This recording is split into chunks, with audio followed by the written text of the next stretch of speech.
Ladies and gentlemen, good day and welcome to Shilpa Medicare earnings call for Q4 and FY2024. As a reminder, all participant lines will be in the listen-only mode, and there will be an opportunity for you to ask questions after the presentation concludes. Should you need assistance during the conference call, please signal an operator by pressing star then 0 on your touchtone phone. Please note that this conference is being recorded. I now hand the conference over to Mr. Nachiket Kale from Ernst & Young Investor Relations. Thank you, and over to you, Mr. Kale. Hi, good afternoon everyone, and welcome to the conference call hosted by the management of Shilpa Medicare Ltd to discuss the fourth quarter and financial year 2024 performance. The management is being represented by Mr. Om Prakash Inani, Chairman of the company, Mr. Keshav Bhutada, and Mr. Alpesh Dalal. The discussion will be led by Mr. Keshav Bhutada with his perspectives on the business performance and strategic overview. He will be followed by Mr. Alpesh Dalal, Chief Financial Officer of the company, to give us perspective on the financial performance. After the management's comments, there will be an opportunity for all your queries to be answered. Before we proceed, I would like to state that some of the statements made on today's con call could be forward-looking in nature. A detailed disclaimer in this regard has been mentioned in the conference call invitation, which is available on the stock exchange. We have also published a results presentation prior to the call. I hope everyone had a chance to go through it. I would now like to hand over the call to Mr. Keshav Bhutada to take this discussion forward. Thank you, and over to you, sir. No, I think there is a small correction. So, I'm going to draw this Vishnukant Bhutada here. So, welcome to our call to discuss on the performance of the Shilpa Medicare during the fourth quarter of the year 23-24. As always, I shall commence with the highlights of the operating performance and touch upon initiatives segments-wise, and Mr. Alpesh Dalal, CFO, will share perspectives on the financial performance by the company. Following our opening comments, we shall invite queries from the participant in order to comprehensively. I'll begin with the updates on the API business, which is the most important division for us. Building upon our strengths in developing and commercializing products, we are moving up on the value chain in our API business. For non-oncology API segments, we are exploring products which have a high growth potential or can serve as an import substitute API. During the quarter, we have added 3 molecules in our portfolio: methotrexate, liraglutide, and teriparatide, which are at the validation stage and are likely to be completed during Q1 FY25. We are also enhancing the capacity of one of our key molecules, tranexamic acid, from 15 metric ton to 25 metric ton per month, with tentative completions December 24. For another key molecules, UDCA, we are witnessing the significant improvements in volume pickup. And with the filing of our USDMF and EU for the GMP, we feel that this molecule will have a significant improvements in the volume. We are progressing fairly on the polymer initiative as well, where our focus is on an innovator seeking quality products, and we have already developed one product for the US-based clients and supplied them with the pilot and the validation quantities. On oncology APIs, we are developing almost 8 APIs, which will come at the plant level before FY26. For API CDMO services, which are growing with the great potential, which provides the significant growth opportunities in the coming years. Moving on to formulations, we launched successfully our first NDA product with our partner in the US market under the J code in the US market by Amneal. Another significant product will be our innovative product, NUD07. Phase 3 studies have been initiated, and the recruitment of NFLD patients, fibrotic stage F2 and F3, for phase 3 trials have been completed across multiple centers. Phase 3 clinical study dosing is expected to be completed by end of the Q1 FY25, and study is likely to be concluded by end of Q2 25. We also completed the phase 2 trials of our another product, which is a topical lotion, SML-TO-09, for the treatment of androgenic alopecia. We are now planning to initiate the phase 3 trials in July-August 24. Additionally, we have expanded our geographical reach by entering in emerging markets through our marketing partners for launching our approved products portfolio, providing access to the private market and enabling us to participate in the local tenders as well. We have successfully completed the inspection by the Aegis, Austria in January 24. Our Jadcherla facility has been issued GMP certification, which will facilitate continued supply to various countries of the European Union from this unit. For our Jadcherla facility, which has undergone a USFDA inspection in November 23, I would like to share that we have submitted all compliance for the 10 observations that were received. We are closely working with the FDA to meet the expectations of the FDA in a current regulation. We are also additional consultant for our gap reports, which was found out by the FDA during the November 23 inspection. Coming to the ODF post-US launches of various ODF products, we are entering into the emerging market where we have signed licensing and supply deals in the key markets and also exploring further partnerships. And in the US also, we are trying to launch even the paracetamol film into the US market under the ODF category. Our efforts to introduce transdermal patch-based offering on track. We have partnered for the rotigotine, which is the most complex product in Europe and the emerging market. Clinical studies completed for the EU market and skin irritation studies completed on the Indian subjects and ongoing at abroad. Plan to complete in Q2 FY25, followed by the filing in EU and emerging markets. Apart from this, we have partnered another 2 products for EU and emerging markets. Rotigotine we are planning to take to the US market also, which is used in Parkinson's diseases. Speaking now about the Shilpa Biologics, we are monitoring the volume growth in high concentration products, piggybacking on the India approvals and launch for strategy extended to tap into the various international markets with this product. Also, additional indications approval submitted to the Indian authority. For our MB recombinant albumin, the phase 1 studies have been completed and we are working for the submitting the data to the CDSO for further phase 3 pathway. For aflibercept, CDSCO approval for the phase 3 has been received and manufacturing of CT batches will be done in the Q2. Additionally, our first biologic CDMO project for microbial fermentation has been moved to the second level and we have signed the further 1 more CDMO project in the biologics. To conclude, we are working towards entering into the various markets and also having innovative products along with the regular generics. I thus draw my opinion and remarks to a close and urge Alpesh, our CFO, to continue this discussion with his comments on the financial performance. Thank you. Thank you all. Yeah, thank you very much, sir, and good afternoon, everybody.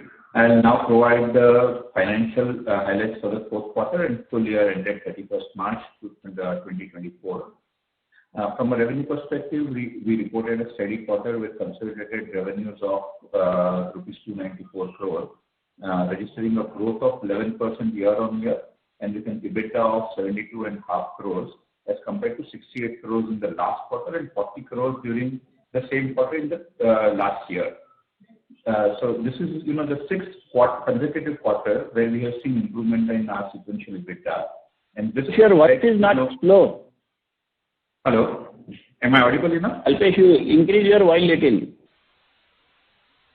Yeah, am I audible enough? Yes, sir. This is better. Yeah. Hello. Yeah. Okay.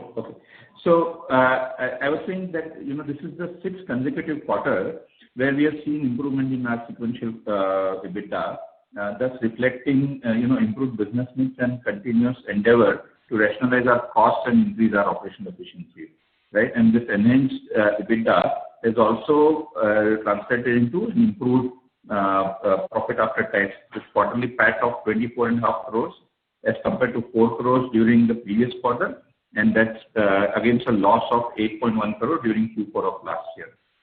Right. Now I'll quickly take you through some financial highlights for the full year of FY24, where our revenues for the period stood at 1160 crores, reflecting an increase of 9% compared to FY23, and EBITDA was at 252.5 crores, registering a growth of 111% over the previous year. So previous year our EBITDA was at about 119-120 crores, and this is more than doubling of EBITDA there. And on the other financial parameters, our net debt as at 31st March was 912 crore, and our net capex that we have incurred has been 172 crores, majority of which has been in our upcoming aluminum manufacturing facility to the tune of roughly about 150 crores. During the year, we also generated operating cash flow of 172 crores. So we have been moving in the right direction, as far as controlled financial performance is also concerned. In another important development, I'm very happy to report that we have recently, in the month of April, raised equity funding of rupees 500 crore through QIP issue, and this has been subscribed to by some marquee investors. And this QIP issue has helped us in deleveraging our balance sheet and also provide us the requisite growth funding to enable our future growth and the further journey ahead. With those closing remarks, I would like to now open up the session for Q&A. Over to you. Thank you very much, sir. We will now begin the question and answer session.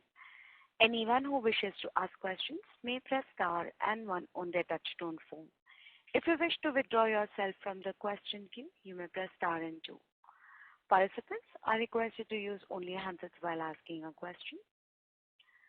Ladies and gentlemen, we will wait for a moment while the question queue assembles. You may please press star and then one to ask questions.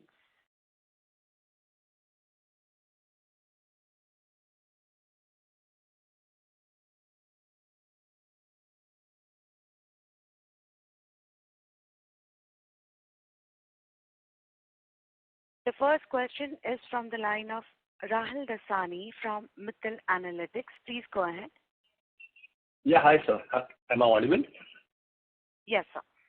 Okay. So first of all, thank you for the opportunity. I needed to understand a few things on the balance sheet. First is the goodwill. Second, the intangibles, specifically the line item under it, the other intangibles. And lastly, the intangibles under development. Now, these are very significant, approximately 500 crores. So last few years, the overall P&L has been hit. But now that it is getting better, do we have any plans to write down the goodwill and take a hit? And if I'm not wrong, the other intangible and the intangible under development are related to R&D. So why have we not expensed this? What sort of judgment has been taken here from the management to include it in the balance sheet? Sorry to interrupt. Sir, your audio is not clear. I think you have connected two lines from the same place. Not at all clear. What you are speaking is 50% we are hearing, 50% we are not hearing it. Yeah, am I audible now? Sir, please mute your other line. You have connected two lines from the same place. There is static on the line. Okay, just a second.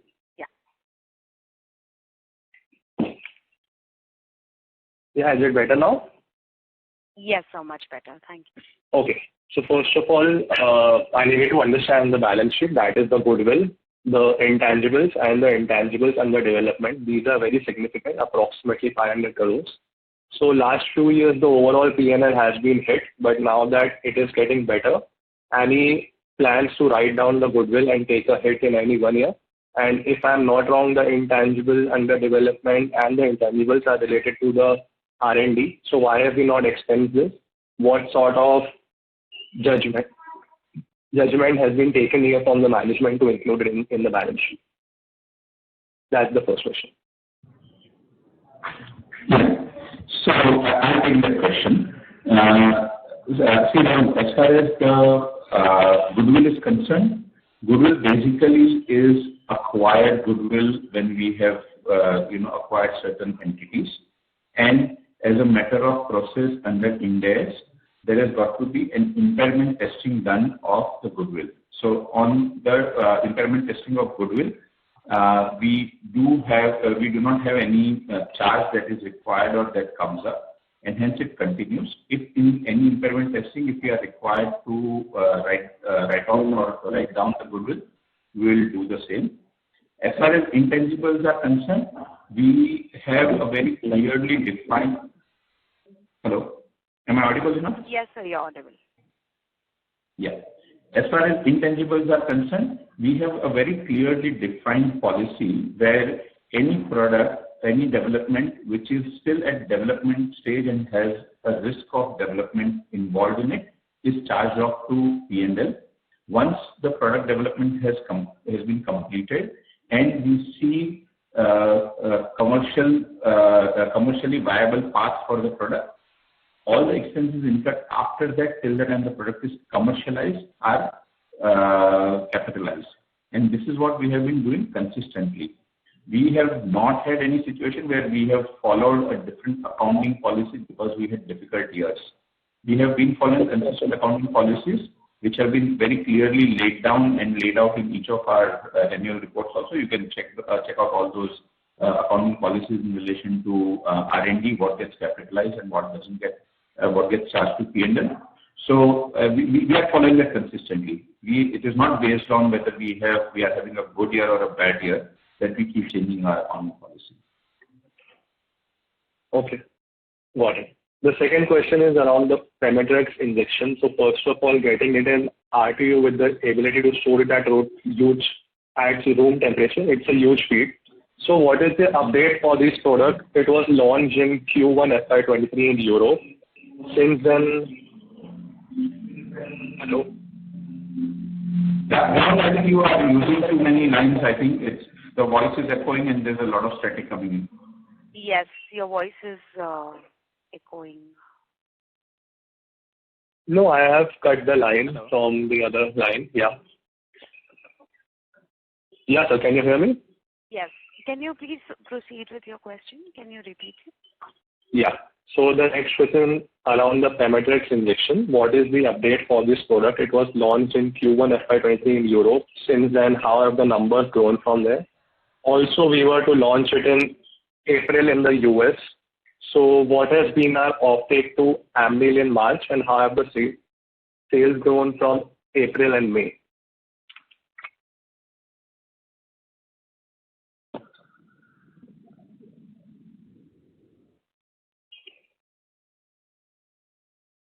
Hello?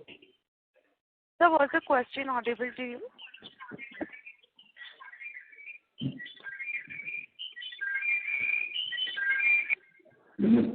I think there's a lot of background noise coming in. Sir, there is a static because many lines are on the right number. They are trying on both. I mean, like. So give me a moment, please. Okay. Yeah.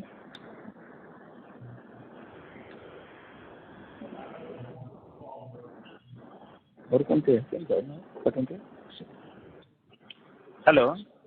Yeah, sir, we can hear you now. The question was on Pemetrix. Yeah, Pemetrix will be as expected. We have already mentioned that it has been launched in the month of April, and the numbers yet to come. So currently commenting on numbers may not be possible, but yes, successfully we are launched in the month of April. So once the quarter end is over, probably we'll be doing the number on this. Yes, sir, but that is for the US, right? And we launched this product in Europe in Q1 FY20, if I'm not wrong. No, we are not launching FY20. No, we had launched this product in Europe in Q1 FY23. Yeah, that is there. So that's what I'm asking, how have the numbers grown from there? In the Europe and US, this is a totally different approach. In US, it is a 505B2 J code. In Europe, it is against generic. That is not 505B2 or something is there in that. Or there is no J code specification. It is normally we are competing against generic. Yes. And we generally do not provide, product level sales details and all. Right. So, and this is like any other normal product that we have got. It is, as Vishnuji was mentioning, it is not, a differentiated product as it would get classified in the US. It doesn't get classified as a differentiated product in the EU market. So, and for all the generic products, we anyways don't provide product level data of sales. Okay, got it. Thank you. My next question is on albumin. If you can go in a bit of detail from a scientific perspective and explain why a form of Navia's size was able to crack it, and considering the huge market potential and shortage, why other MNCs who are a lot more liquid with a larger R&D workforce not pursuing it?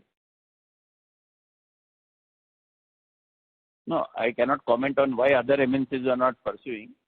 I can comment on this one that we are pursuing this. We completed the phase 1 and the phase 1 study will be submitted to CDCO, and probably we will submit for the phase 3 approval also. And as you mentioned, that the size is huge, the demand is huge. Why others are not pursuing and all, I think it's not possible for me to comment. But yes, it's a complex product, not easy to be developed, not easy to see that as the cost competitive against the plasma product. That is why we are putting up the huge facility of the fermentations also near to the Raichur, where we want to manufacture this particular product once we get phase 3 approval. We have a commercial manufacturing capacity also for manufacturing this albumin. Okay, got it. Secondly, we are to register the DMF for the excipient grade and start selling it this year. So what's the capacity we have for the excipient grade? And since the plant is to start by July or August, can we expect increased excipient grade sales, or will we only utilize the plant once the pharma grade is approved? I think on an excipient grade, we are submitting the DMF for sure. But submitting the DMF doesn't mean that immediately the sales will start. People will use our excipient grade albumin in their formulation, put it for the stability, because albumin itself is not a drug, means it will not be used in excipient. They will use in a various formulation. That formulation, then in that also phase 1, phase 3. So it's a long-term process. It is not that immediately the sales revenue will come on that. But yes, the people will at least start using our excipient grade and we'll start giving them the development and some pilot quantities. Got it. The next question is on adalimumab. This year we wanted to...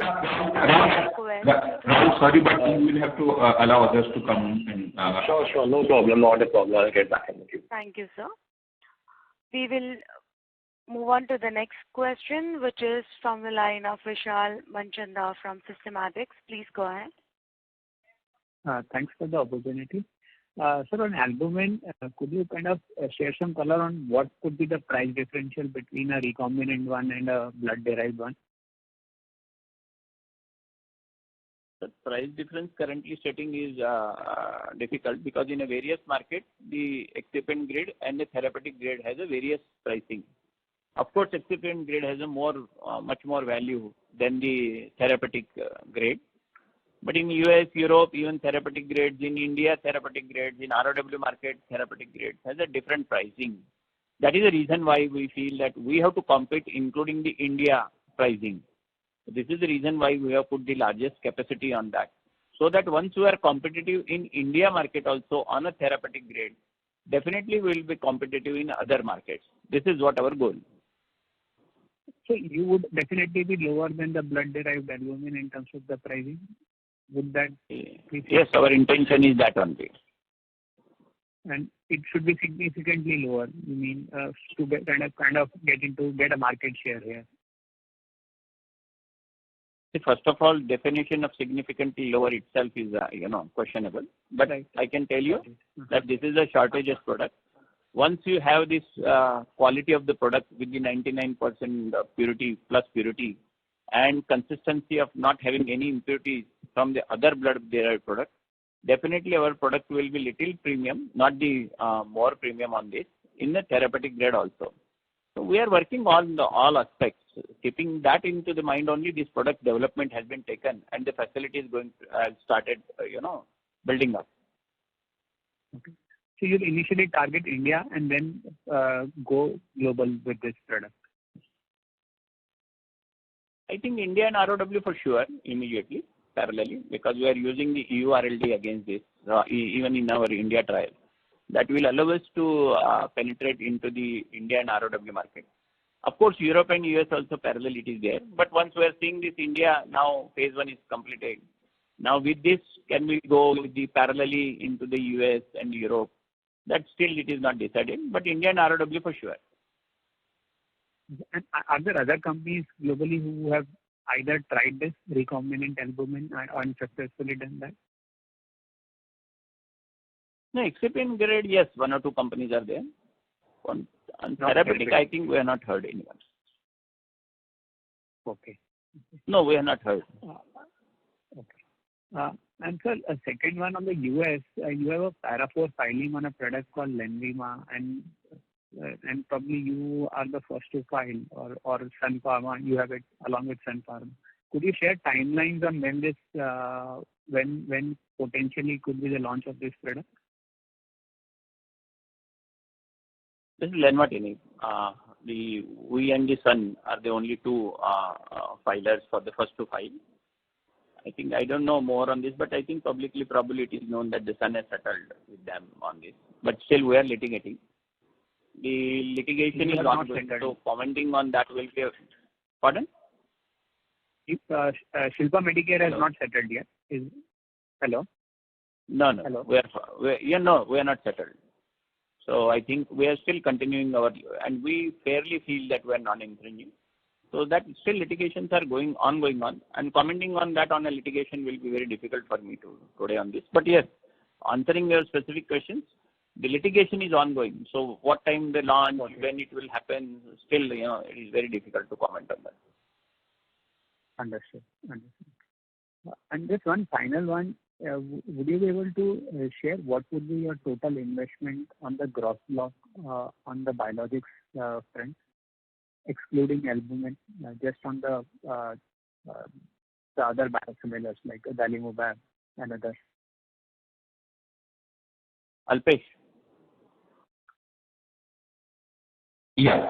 On biologics front, our total gross block for our biologics is, I'll tell you the exact number.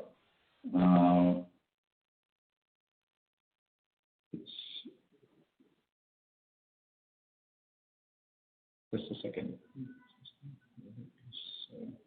About 450 crores. Understood. Any asset turnover that you would want to guide in? Sorry to interrupt. I would request you to kindly rejoin the queue for follow-up questions, as we have others who are waiting for their turn. Sure. Thank you. Thank you so much, sir. Thank you. Ladies and gentlemen, you may please press star and then 1 to ask questions. The next question is from the line of Aditya Sen from Robo Capital. Please go ahead.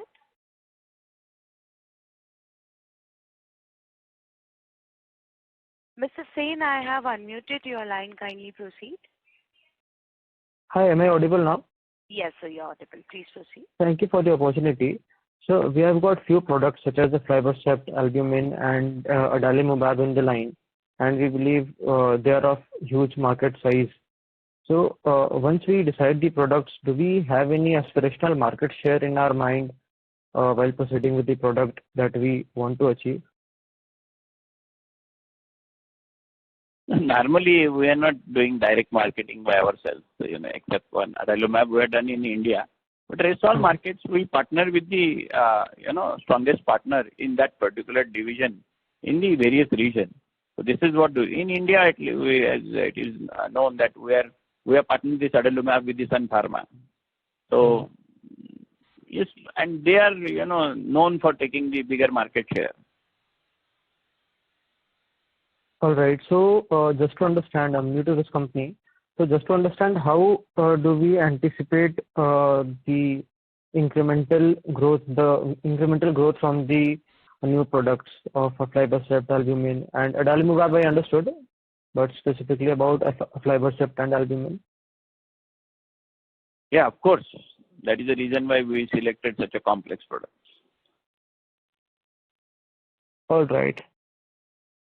And about the margins of our 3 segments, formulations, API, and biologics, can you please let us know how much margin we did in each segment and any guidance going forward on all 3 segments?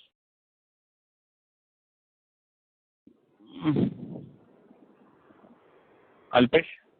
Yeah.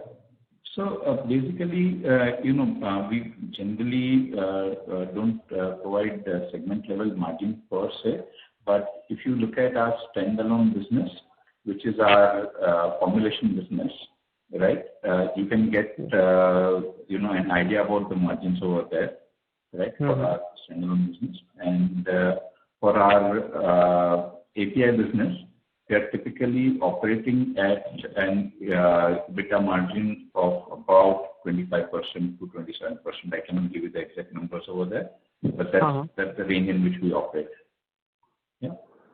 All right. And for biologics, if you can. I think guidance we are not providing. Guidance we are not providing, but this is the general thing. Yeah, and the last one, the biologics margin, if you can. Yeah, but biologics basically, you see, it's at an initial stage. So there are not the entire costs get absorbed, operationally, in a full-fledged operation. So at this stage, it may not be appropriate to look at the margin profile of biologics separately. All right, understood. Thank you. Yeah. Thank you. The next question is from the line of Krishna Kansara, an individual investor. Please go ahead. Hello. Yes, ma'am. Please proceed. Yeah. First of all, congratulations on a good set of numbers. My first question is on the QIP money that we have raised, around 500 crores. So, as far as I know, our prepayment option is opening up in July this year. So, can we expect the bullet repayment to happen in July? Because that will save around 45 to 50 crores of interest expense, which is huge. So, when can we expect the debt repayment to happen? So I think we need to wait till not July, but till mid of August to make a partial payment. We have already planned to make a partial payment towards that NCD, and of the QIP money that we have received, the QIP funding that has come in, portion of that has been already kept in FD for the repayment that comes up that we can make in the month of August. There is no repayment obligation, but we are planning to make repayment of partial amount. So a significant chunk of the NCD will be reduced. We will be carrying some small portion. Maybe we'll try and settle it out or pay it out in next 1.5 to 2 years time maximum. Okay, so majority will be repaid in August. Yes. Okay. And sir, another question is on the import alert. So, how long will USFDA take to issue the compliance certificate? I'm asking this because majority of our delta in, let's say, next 1 or 2 years is expected to come from formulation segment. So, do you think that any risk could arise in future because of this? Of course, we have completed all the remediation expenses, but when will the final notification from USFDA is expected to come? Commenting on that final when they will give it is very difficult. But yes, we are working now. We are at the stage where we are almost trying to complete this all, whatever their expectations are there. So that much I can tell you. And the risk mitigations and the delta, what we are thinking for the US, see, like Premitech said, we are launched from the other side. Another product we filed 505(b)(2) for the bortezomib. That also probably we have already shifted and the review is going on. That is from other side. The another products, whatever we are doing. Pardon? No, sir, continue. Yeah. So any products which we feel has a risk mitigation, we already have 2 sites. So whatever the largest chunk of our products which are like a 505(b)(2) or very complex, we are parallelly keeping 1 more site also. So that is the reason why I don't think that any such risk we are carrying for this our future growth. Correct. So, sir, for T-Matrix, we are using our own site, or are we using some other company's site on contract manufacturing basis? It's a CDMO site, another site we are using. Okay. And sir, another question on formulations. So, what kind of products have we already developed in this segment, which we plan to monetize over a period of next 1-2 years? I wanted to understand the potential sales number which this formulation product can, generate as a licensing fee in next, let's say, 1-2 years. Our policy is there to develop the complex products. So the licensing revenue will come always. It will be there every year. That is the reason why you are seeing that there is a licensing revenue. Until and unless somebody sees the potential of this molecule, nobody is going to give you licensing fees. So we are continuing to do such a complex project. So from that, how much revenue and all will come is a very difficult to tell today. But the like a Bortizomib, 505(b)(2), what we are doing it. You can see the IMS data also. So currently nobody is there in a subcutaneous RTU. We have developed that product and we already filed 505(b)(2) and the review is going on. The another products, whichever the products we are trying to do it, either it should be a very complex, like Lenotini, first to file we have done it. Sun and we, only 2 people were there. It's a 1.2 billion product.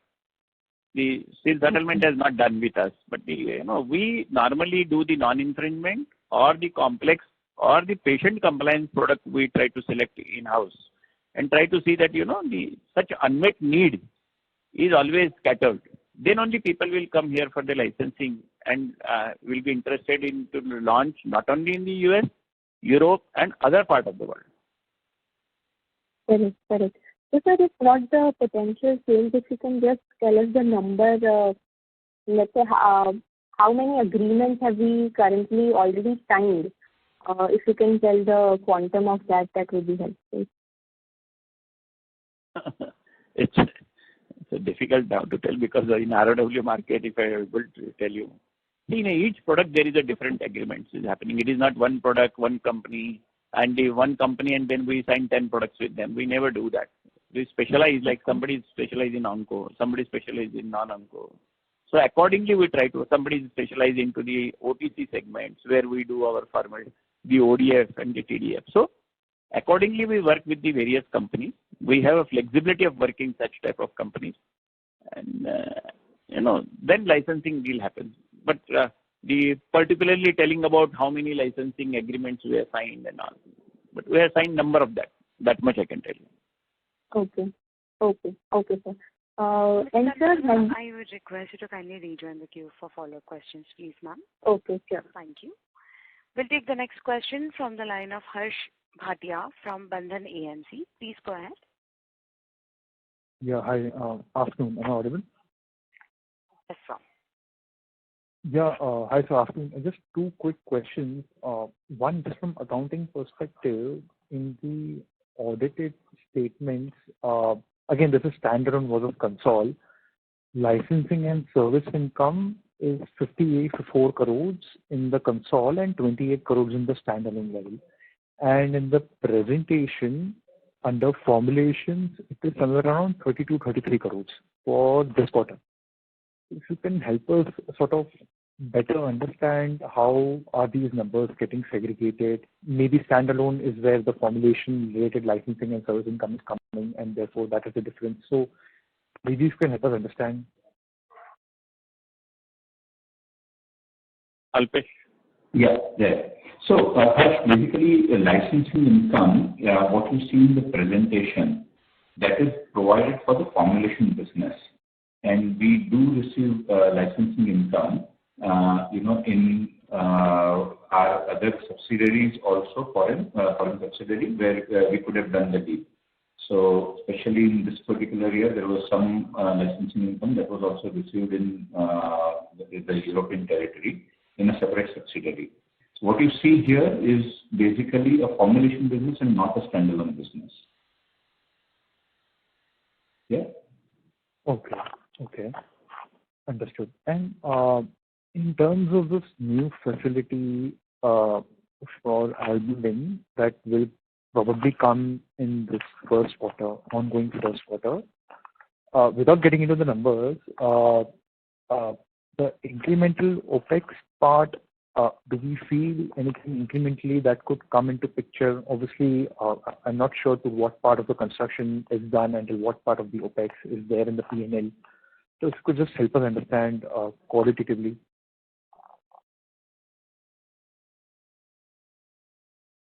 See, we completed almost all. We completed almost all construction and the majority of the equipment at place. That is why we are starting probably next quarter we'll start the trial batches. So the majority OPEX probably will be CAPEX will be completed by the next quarter. So another maybe 50 crores additionally we may have to spend it.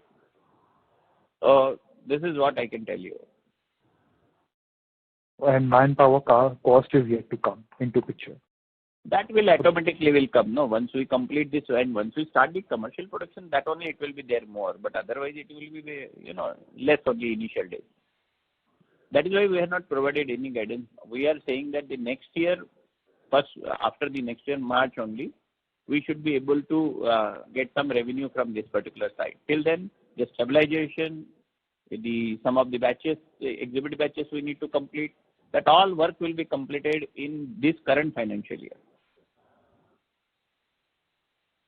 Sure. And so one last clarification. I think so there is some confusion at my end that the metrics rated sales, nothing has been booked in March because the product has been launched in April. So your shipments must have gone out in March maybe, I'm assuming. So it is fair to say that fourth quarter didn't have any metrics related shipment because the US formulation has also shown an uptick, if I'm not wrong. Yes, you are correct. We have shipped this material in the month of March to the US. But please note that we are here giving on a transfer price to our US partner. There is a profit share arrangements once the sales start. There is a substantial profit share arrangements. Sure. So manufacturing is booked and therefore just to add on, initial supplies related, the initial orders which were there have been shipped and have been booked in our US sales for Q4. That's where you see the uptick also over there.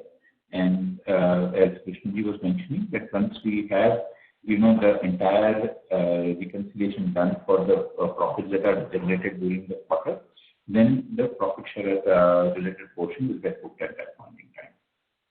Sorry, go ahead. No, sir, that's very helpful. Yeah, Sure. Thank you. Thank you so much. Thank you. The next question is from the line of Dhiresh Pathak from Vito Capital. Please go ahead. Yeah, hi sir. Thank you. I'm listening to the slide 12. You talked about sorry to interrupt. Your audio is not that clear. I would request you to kindly use your handset. I am using the handset. Is it better now, ma'am? No, sir. That's muffled. It's muffled, sir. Is it better? I'm speaking at the top of my voice now. Is it better? This is much better. Thank you. Okay. Thank you so much. Sorry about that. The slide 12, sir, you're talking about the third peptide molecule. So can you just explain, the assets that you have here? This is, I'm assuming, for US DMF filing. Is that correct? And which are the other two you can talk about and whether they've been filed in the US or not? Which for the peptide you are talking? Yeah, you mentioned slide 12 mentions liraglutide, right? It is our third peptide molecule trial batch successfully completed, meeting global quality. Correct. Yeah.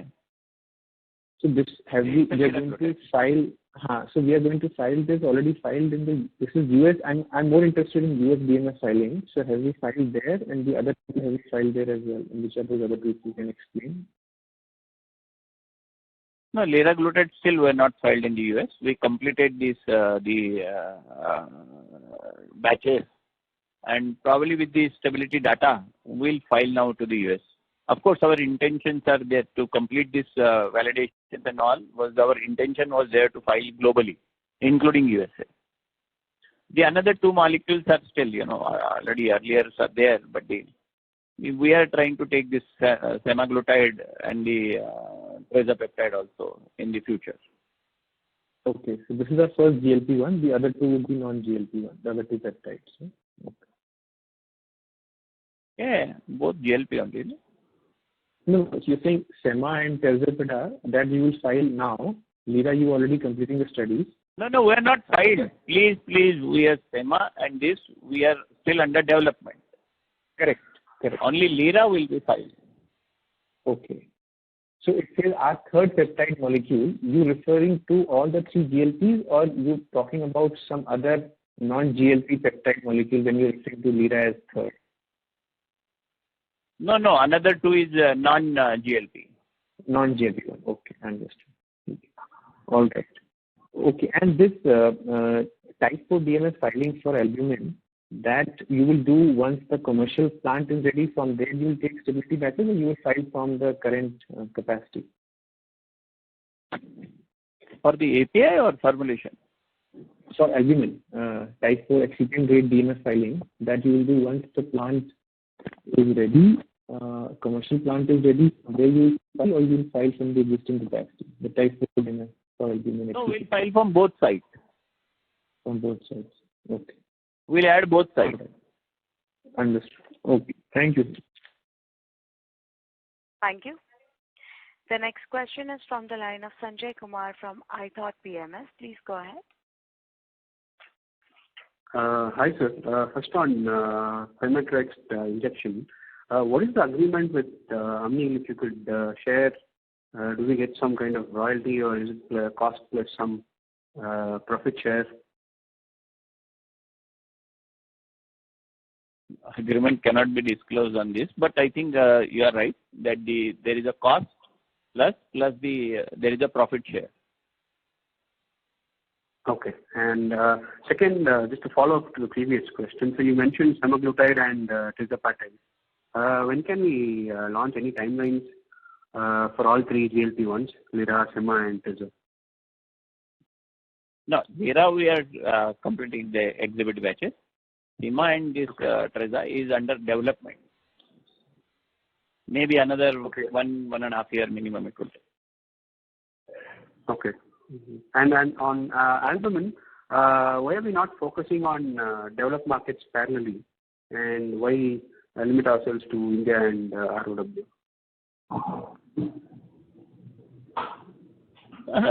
I had not said that we are not focusing on the developed market. We are definitely doing that. That is the reason why we are completing the study with the EU RLD. That means including Europe, we are completing it. Once we see the results of the EU and the other this one, then we'll parallelly work on the US.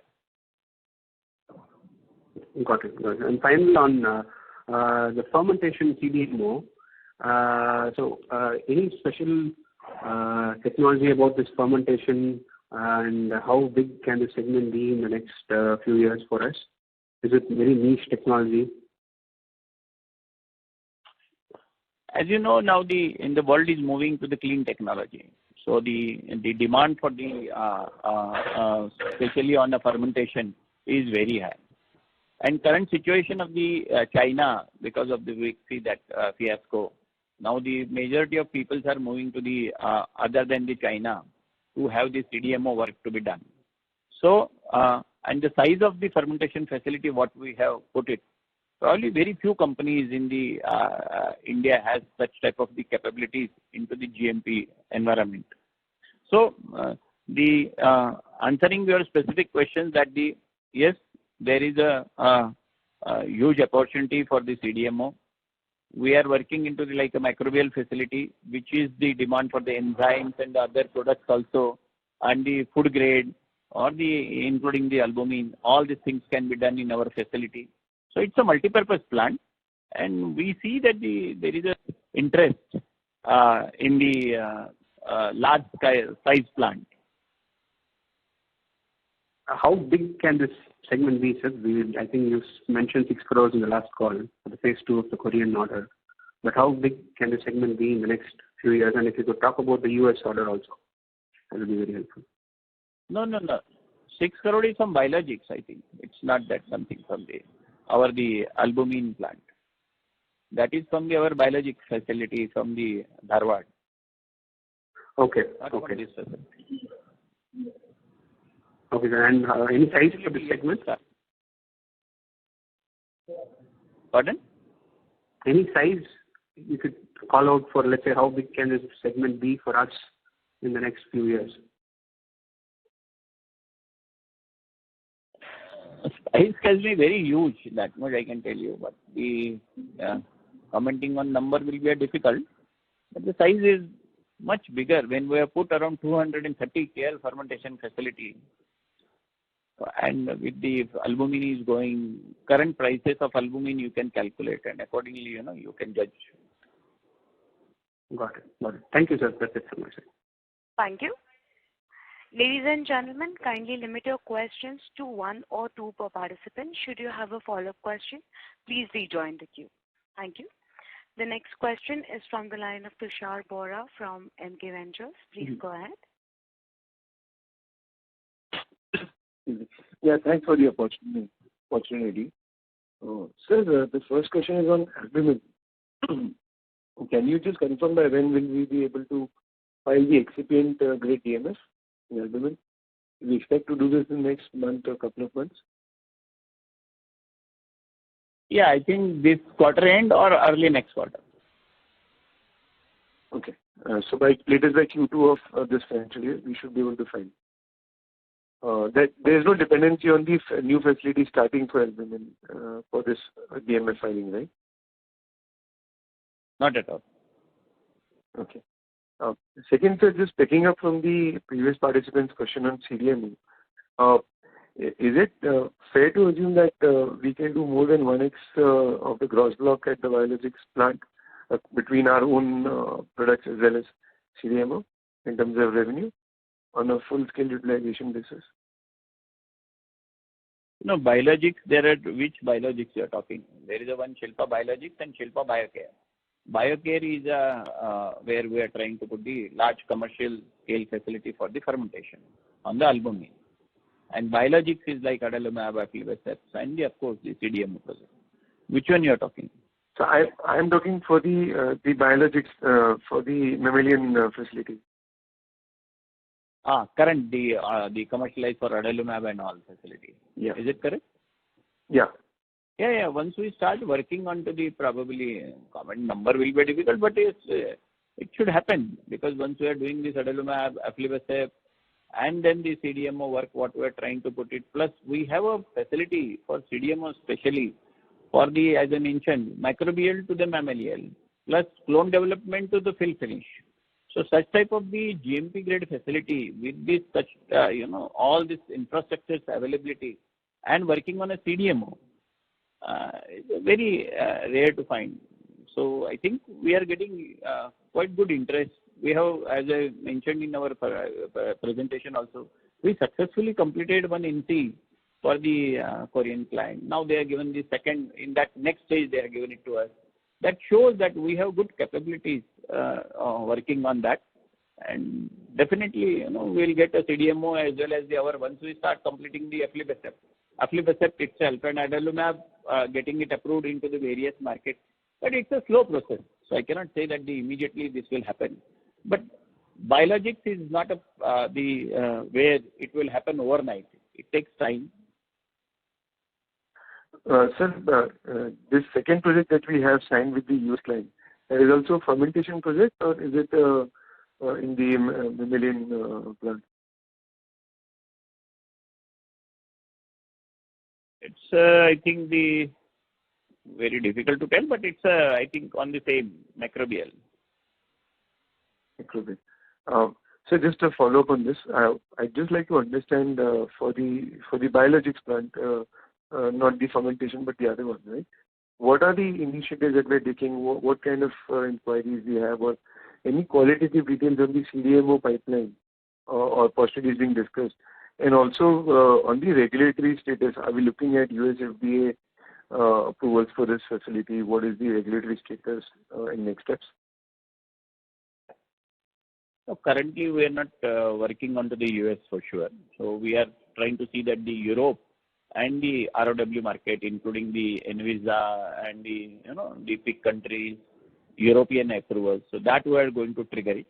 US still we are not able to file it or anything. We don't have our intentions to currently go to the US because the spending is huge, and unless we find some good partner in that, and then we wanted to take it. But initially, Europe and ROW market and India market were focusing on this. And the developments of business development for CDMO projects? Yeah, we are doing a lot. We have appointed the in US, in Europe, in ROW. So we are now 3 business development people, those who are working in a various regions to get the CDMO business. Okay, sure. Thank you so much, sir. I'll join back into you for more questions. Thank you. The next question. Thank you, sir. Thank you, sir. The next question is from the line of Abhishek from an individual investor. Please go ahead. Ma'am, I would request that we take only one question from each participant now in the interest of time. Sure, sir. May we request all the participants to limit their questions to only one per participant. Please go ahead, Mr. Abhishek.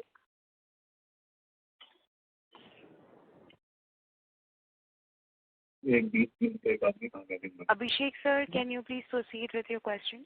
As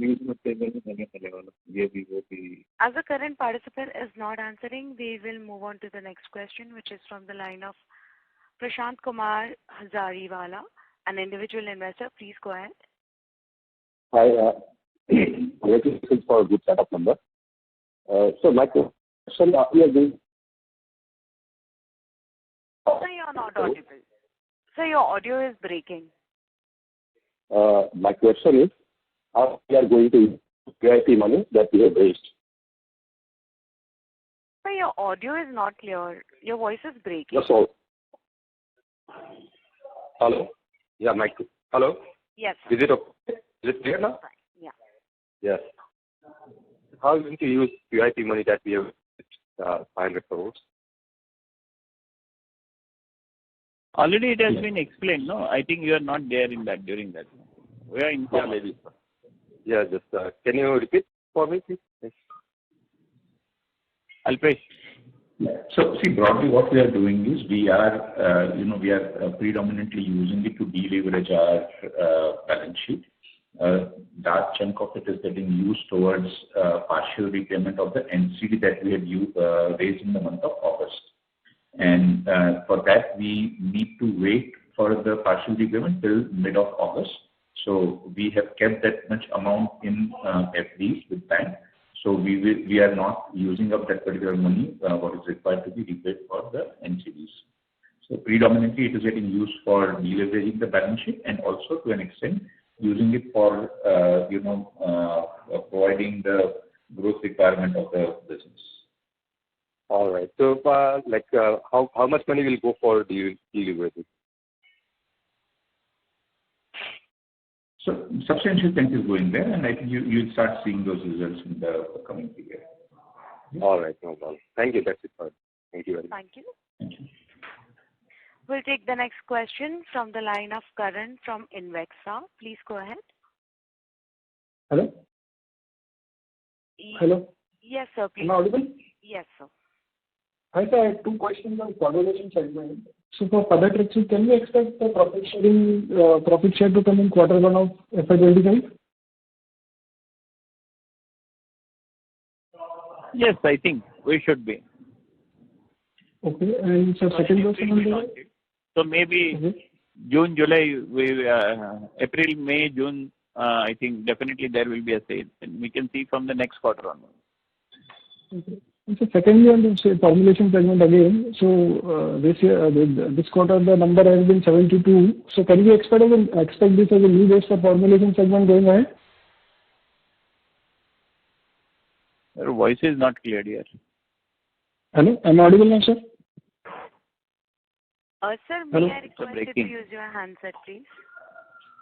If you're using your headphones, please switch to your handset.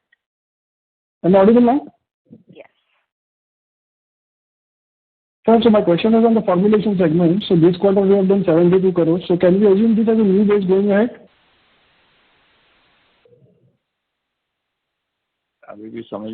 Can you speak little slow? Hello? Am I audible now, sir? Yeah, little. Okay. Can you please rejoin the queue? Maybe you can dial in with some other number, please. Because this audio is not clear, sir. Am I audible now? Yes. It should be. This is better now. Yeah. So my question is on formulation segment. So this quarter, sir, we have done 72 crores. So can we assume this as a new base going ahead?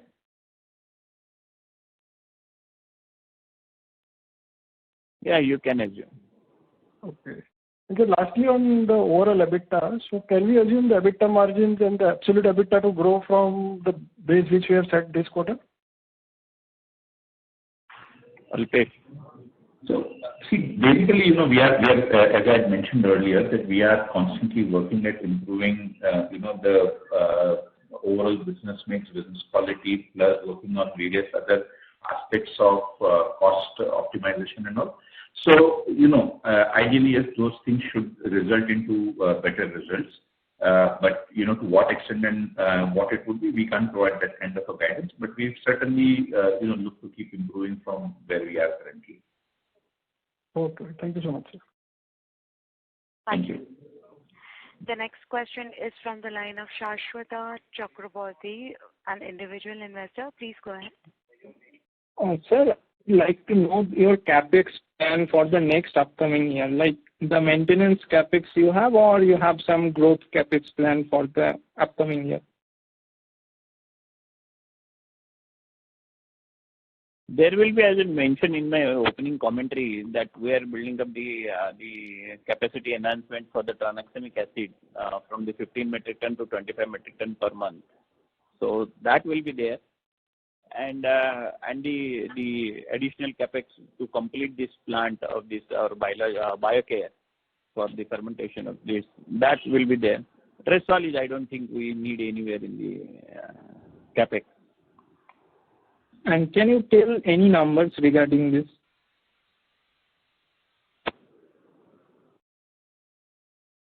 How much money you are going to invest in particular amount?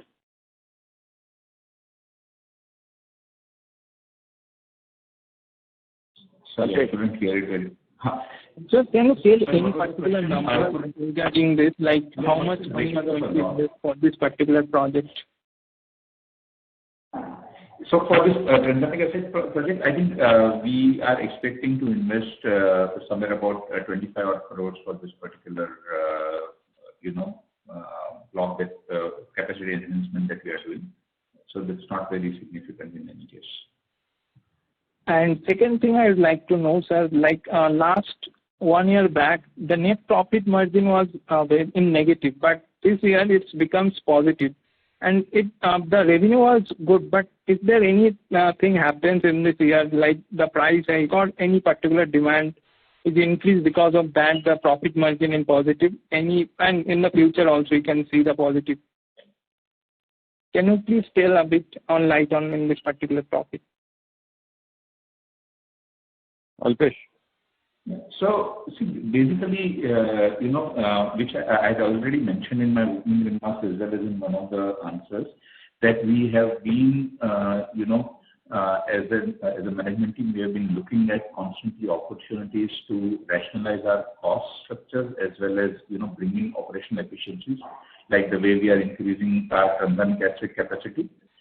Similarly, we have done similar things in the past. We have also, to an extent, been helped by softening of, some of our input costs and all. But broadly, if you see, we have been fairly, active on our cost rationalization aspects and obviously also looking at improving the overall quality of the business. So these things obviously have helped us in, changing our profitability profile significantly. And obviously, we intend to, continuously strive to improve this further to the extent feasible. But we can't really provide any specific guidance as to what extent it will keep improving. And sir, I'd like to know that the biology, that part, that when it will... There are others waiting in the queue. Yeah. There are others waiting in the queue. No problem. We probably might have to take a last question now. Thank you, sir. Ladies and gentlemen, this will be the last question for today, which is from the line of Rahil Dasani from Mittal Analytics. Please go ahead. Yeah, hi sir. Quickly on Adalimumab, we not being the only manufacturer in our dosage concentration, how are we comparing in terms of prices for our product, especially when we have come in second in the market? No, we have licensed this particular product to the... Sorry, sir, your voice broke. Sir, your voice is breaking. Vishnu sir, your voice is breaking.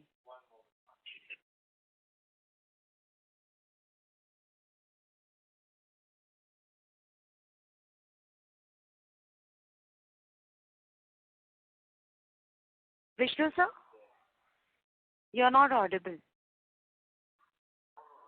Ladies and gentlemen, the line for the management for Vishnu sir has been disconnected. Kindly stay connected while he's reconnecting. Thank you.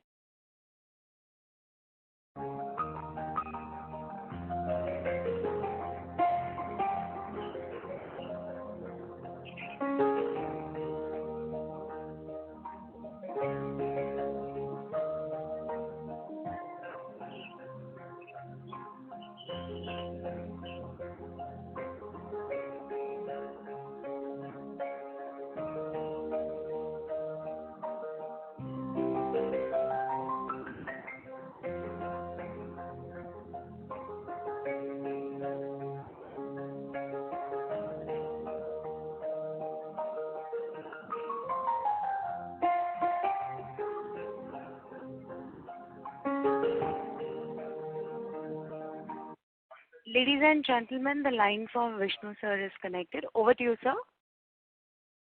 Yeah, I was mentioning that the adalimumab we have already licensed to the Sun Pharma, and this with the additional indications which were applied for the getting it approved from the drug authority.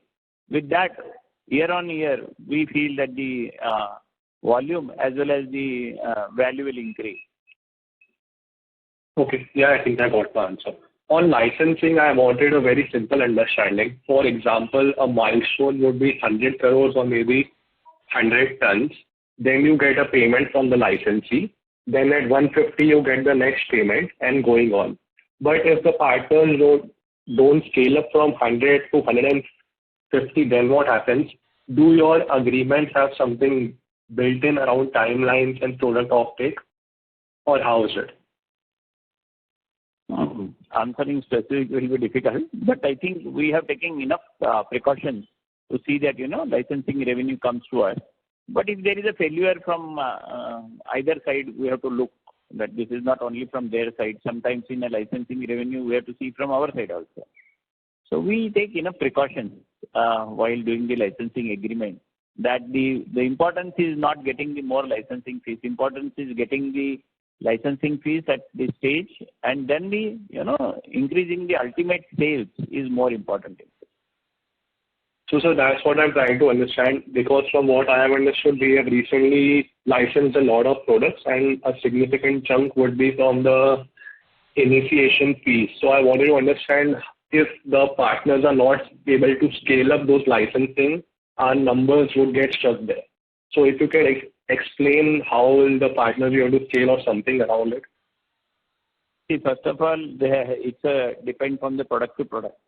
So no product is mentioned that the licensing revenue from this which initiation or the initiation will happen, but you have to see that whether that already developed or we filed or it is ready for the launch. It's a various product has a various aspects in this.